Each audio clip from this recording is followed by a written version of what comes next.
I died after falling from a third-floor balcony, and what Jesus showed me in heaven changed everything I thought I knew about God, eternity, and the second coming. What I witnessed was so overwhelming that even now, years later, I struggle to find the words. If you have ever wondered what happens after death, what heaven looks like, or whether Jesus is truly preparing to return, then listen carefully to my story. My name is Daniel Ben-Ami. I was born into a Jewish family that treasured our traditions and honored the God of Abraham, Isaac, and Jacob. From the time I was a child, I learned the prayers, celebrated the Sabbath, observed the holy festivals, and respected the scriptures that had been passed down through generations.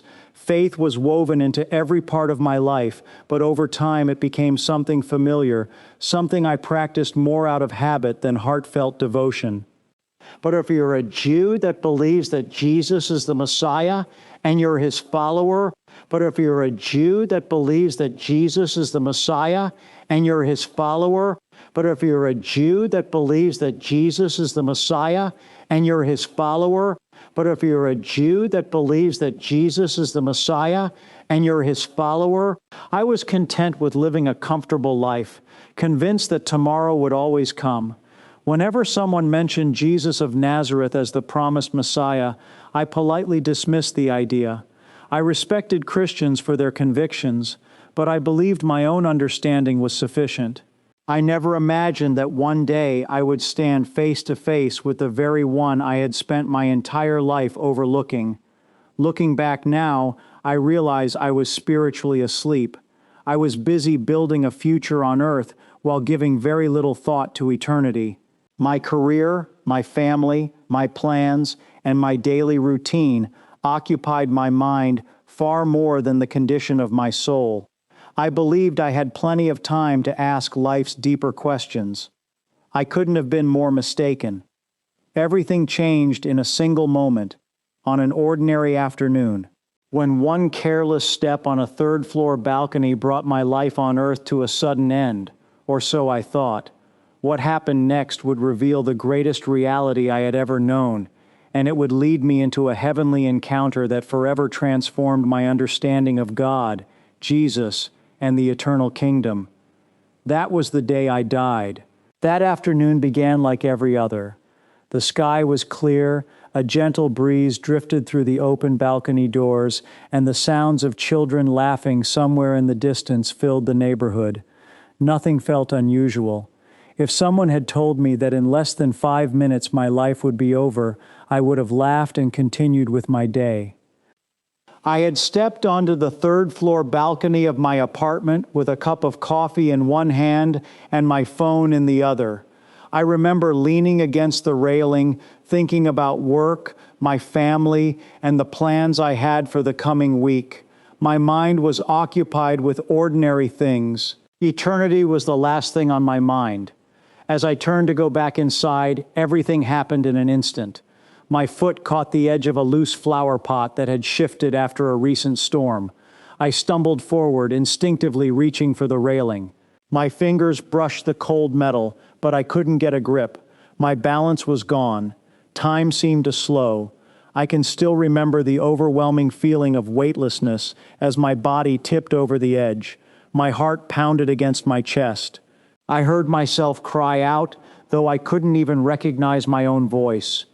Then came the fall. The world spun around me, the blue sky, the walls of the building, the trees below. In those brief seconds, memories flashed through my mind with incredible clarity. My parents, my childhood, the faces of people I loved, it all happened faster than thought itself. Then, impact. An unbearable pain exploded through my body before everything suddenly became quiet. The pain disappeared. I opened my eyes, expecting to find myself lying on the pavement. Instead, I was standing. Confused, I looked down, and what I saw made every part of me tremble. A crowd had gathered around someone lying motionless on the ground. It was me. My body was twisted in a way no living person could survive. Blood stained the concrete beneath me. Someone was desperately calling for an ambulance while another knelt beside my body, checking for a pulse. I shouted, "I'm right here. I can hear you." No one looked at me. I ran toward them and reached for a man's shoulder, but my hand passed straight through him as though he were made of mist. Panic swept over me. I screamed louder and louder, but it was as if I no longer existed in their world. Within minutes, the sound of sirens echoed through the streets. Paramedics rushed in, pushing people aside. They worked with incredible urgency, placing oxygen over my face, attaching monitors, and performing chest compressions. One of them looked at the monitor before shouting instructions I couldn't fully understand. I stood only a few feet away, watching strangers fight to save a body that I somehow knew was mine. Fear, unlike anything I had ever experienced, overwhelmed me. If I wasn't inside that body, then where was I? Before I could make sense of what was happening, everything around me began to fade. The voices became distant. The flashing ambulance lights dissolved into darkness. Then, without warning, I felt myself being drawn upward by a force I couldn't resist. It wasn't frightening. It was powerful, gentle, and irresistible all at once. The earth below vanished as a brilliant light appeared ahead of me, far brighter than the sun, yet it didn't hurt my eyes. For the first time since the fall, I felt something I cannot fully explain: perfect peace. I knew with absolute certainty that wherever I was being taken, it was beyond anything I had ever imagined. The journey had only just begun. The brilliant light grew closer until it surrounded me completely. I expected it to blind me, but instead it filled me with a peace so profound that every fear I had carried on earth simply vanished. There was no anxiety, no confusion, no pain. It felt as though every burden I had ever known had been lifted in a single moment. Then I realized I was no longer moving through darkness. I was standing in a place more beautiful than anything I had ever imagined. The colors were unlike those on earth. Every blade of grass seemed alive with light. Flowers shimmered with brilliance, yet their beauty wasn't overwhelming. It felt natural, as though creation itself was praising its creator. A gentle breeze carried a fragrance so pure that I instinctively breathed deeply, wishing I could remain there forever. Before me flowed a river so clear it looked like liquid crystal. Light danced across its surface, not because of the sun. I couldn't even see a sun, but because everything around me seemed illuminated from within. The water reflected a glory that words simply cannot capture. As I looked across the landscape, I saw hills stretching into the distance, covered with trees whose leaves sparkled as though every branch had been touched by light itself. There was no decay, no death, no shadow. Everything was perfectly alive. Then I heard music. At first it sounded faint, like voices carried on the wind, but as I listened, it grew clearer. Thousands, perhaps millions, of voices were singing together. There were no instruments that I could recognize, yet the harmony was more beautiful than the greatest orchestra on earth. Every note seemed filled with joy, reverence, and love. It wasn't merely music. It felt alive, reaching into the deepest parts of my soul. I stood completely still, overwhelmed. As I turned, I noticed figures approaching from the distance. They appeared human in form, yet they radiated a brilliance that no earthly light could produce. Their garments shone with dazzling purity, flowing as though moved by a wind I could not feel. Their faces reflected peace, strength, and indescribable kindness. Without speaking, they welcomed me. I somehow understood that these were angels. There was nothing frightening about them. Their presence filled me with awe, but also with an unshakable sense of safety. It was as though they had been sent for a purpose, and they knew exactly why I was there. One of them smiled and gently motioned for me to follow. As we walked, I noticed that everything around us seemed to respond to the glory of God. The trees swayed as if worshiping, the river shimmered with increasing brilliance, even the air itself seemed alive with praise. The farther we traveled, the stronger the presence became. It was impossible to ignore. It was holy. Every step filled me with a growing awareness that I was approaching the center of all life, the place from which all love, truth, and beauty flowed. Then in the distance I saw a throne. It was unlike anything built by human hands. Light surrounded it with such overwhelming majesty that I could not distinguish every detail. It was not merely bright, it radiated authority, holiness, and glory beyond human understanding. The closer I came, the more deeply I felt my own smallness, not because I was being condemned, but because I was standing before absolute perfection. Every selfish thought I had ever entertained, every careless word I had spoken, every hidden motive of my heart suddenly seemed completely exposed before the holiness of God. Yet even in that overwhelming awareness, I was not abandoned.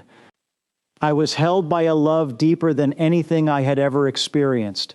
Then the angels quietly stepped aside, their eyes turned towards someone approaching from beyond the radiant light surrounding the throne. At first, I could only see a brilliant figure walking toward me. With every step, the glory around him increased. An indescribable majesty filled all of heaven. The songs grew louder. The angels bowed in worship. And in that moment, before a single word was spoken, I knew exactly who he was. The moment my eyes met his, I fell to my knees.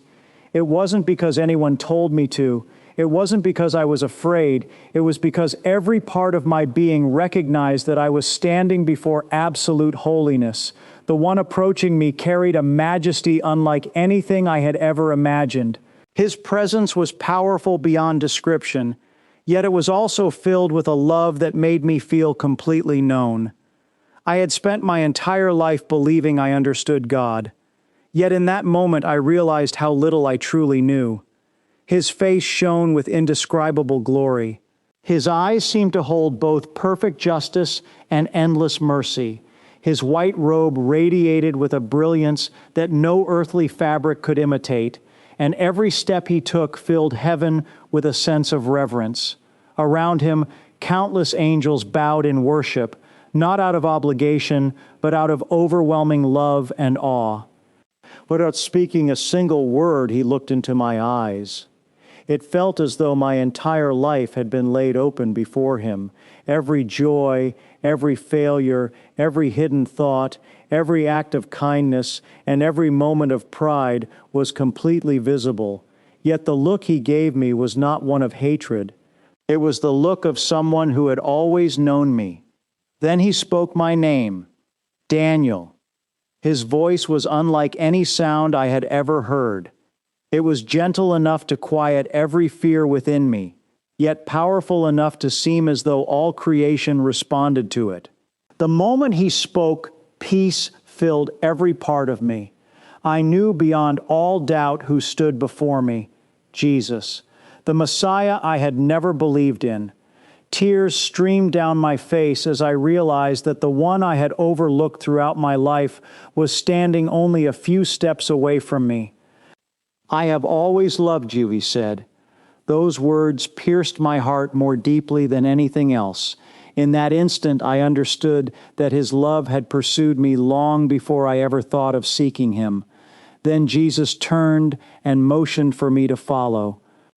As we walked, heaven seemed to open before us in ways I cannot fully explain. I saw countless angels moving with purpose. They were not wandering aimlessly. Every one of them carried out an assignment with perfect joy and obedience. Some lifted voices in worship, while others traveled with extraordinary speed, as though preparing for events that would soon unfold. I looked across what seemed like an endless expanse and saw multitudes of angels gathered together. Their numbers were beyond counting. The atmosphere was filled with expectation, not fear, but joyful anticipation. I finally gathered enough courage to ask, "Lord, what are they preparing for?" Jesus looked toward the horizon, where the glory of heaven seemed to stretch into eternity. Then he answered, "They are preparing for the fulfillment of my Father's plan." The moment those words were spoken, I witnessed a breathtaking vision. I saw heaven alive with purpose, angels assembling as though awaiting the command of their king. I sensed that all of creation was moving toward a moment known perfectly by God. Everything pointed toward the day when Christ would reign openly over all creation. I cannot claim that I was shown dates or timelines. I was not given a calendar, nor did Jesus tell me when these things would happen, but I came away with an unmistakable impression. Heaven was not idle. God's purposes were advancing, and nothing could stop them. As I stood there overwhelmed, Jesus turned to me once more. "Tell them," he said softly, "that I call people to seek me while they have the opportunity. Let your life reflect the hope, mercy, and love you have encountered." His words were not spoken with panic or alarm, but with compassion. They carried an invitation rather than a threat. In that moment, I understood what felt like the deepest secret of heaven. It was not hidden knowledge or mysterious power. It was that the King reigns in perfect majesty. His purposes are unfolding according to God's wisdom, and his invitation to turn toward him remains open. Heaven was filled not with uncertainty, but with confident hope in the fulfillment of God's plan.